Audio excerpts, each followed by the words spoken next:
Bom dia, alunos. Hoje vamos resolver alguns exercícios de revisão sobre o assunto briófitas e pteridófitas, ok? Na maioria dos sistemas de classificação, o reino das plantas é dividido em dois filos denominados briófitas e traqueófitas. O filo das briófitas caracteriza-se por... Bem, a resposta é a letra E. Não apresentar vasos condutores de seiva e não apresentar sementes. As briófitas não têm vasos condutores de seiva. Vocês lembram certamente que por isso elas têm pequeno porte e vivem obrigatoriamente em ambiente úmido e sombreados, né? Elas também não apresentam sementes e durante a reprodução o embrião fica abrigado dentro do gametófito feminino, sendo totalmente dependente dele. Portanto, a resposta é letra E. São características das briófitas. As briófitas têm a geração gametofítica como dominante e duradoura. São o único grupo de plantas com essa característica. Já a geração esporofítica é transitória, sendo totalmente dependente do gametófito feminino, como eu já falei. Como os anterozoides precisam nadar para encontrar a oosfera no arquegônio, as briófitas são dependentes da água em estado líquido para fecundação. Portanto, resposta letra A. A fase gametofítica, dominante, esporófito dependente do gametófito, fecundação dependente da água. Analise a figura. As estruturas 1 e 2 indicam as duas etapas reprodutivas de um determinado grupo vegetal que não apresenta vasos condutores. Bem, no esquema, o número 1 representa o esporófito e o número 2 representa o gametófito. Se tem esporófito, é porque esse gametófito é feminino.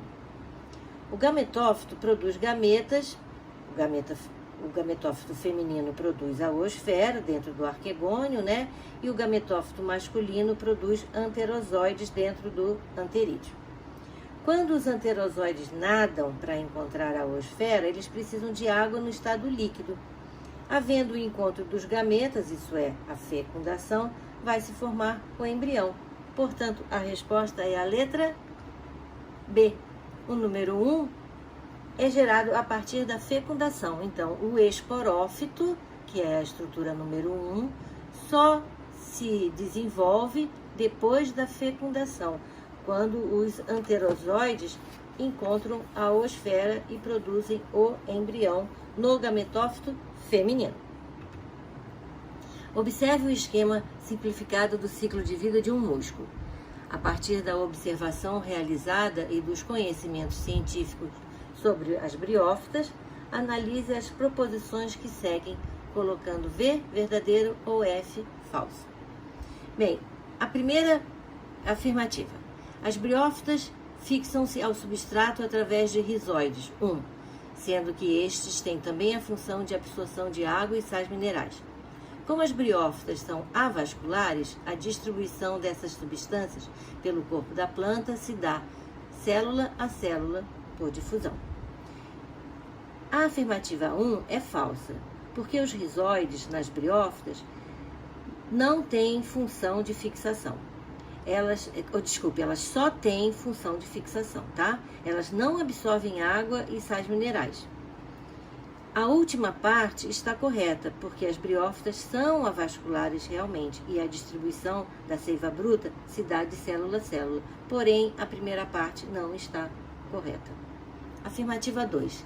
As briófitas apresentam alternância de gerações, isto é, geração haploide 2, formadora de gametas, fase gametofítica, que é sempre a mais desenvolvida, e geração diploide 3, formadora de esporos, fase esporofítica, que cresce sobre o gametófito, dependendo dele para a sua maturação.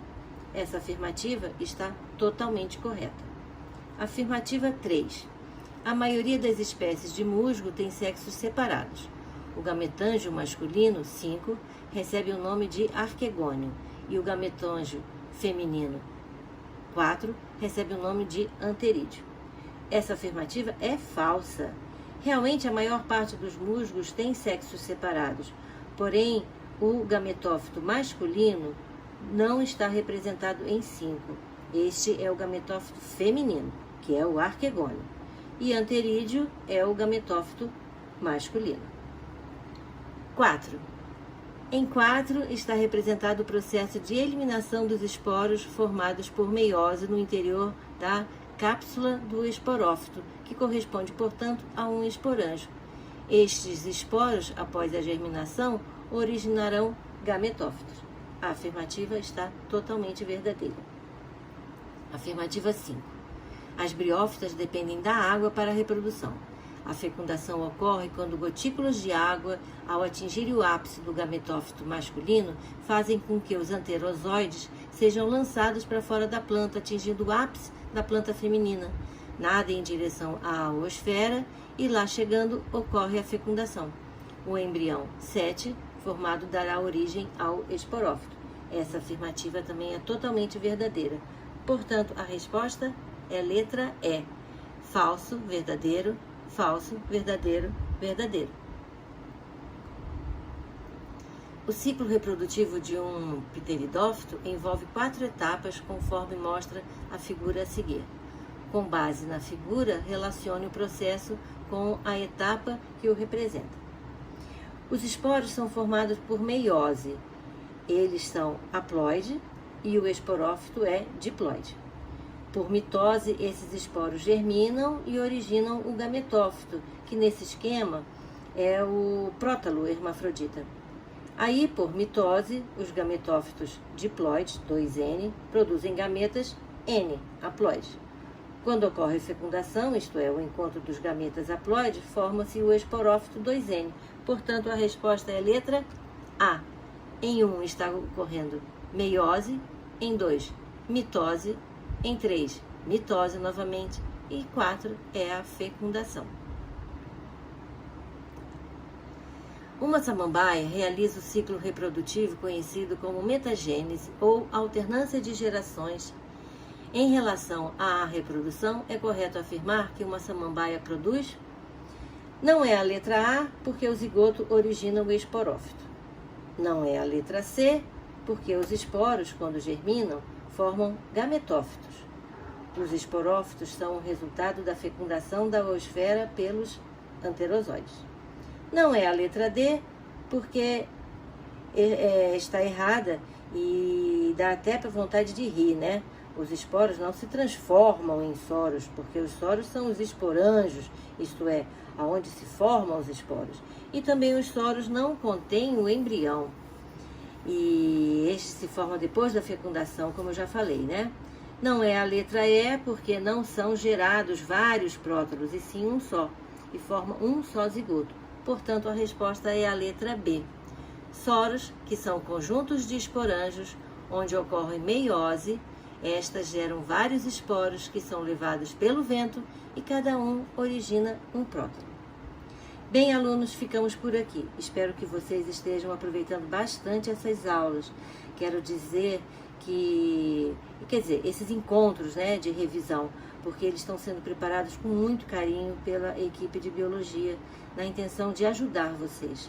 Como eu já falei várias vezes, o estudo de botânica é uma construção do conhecimento.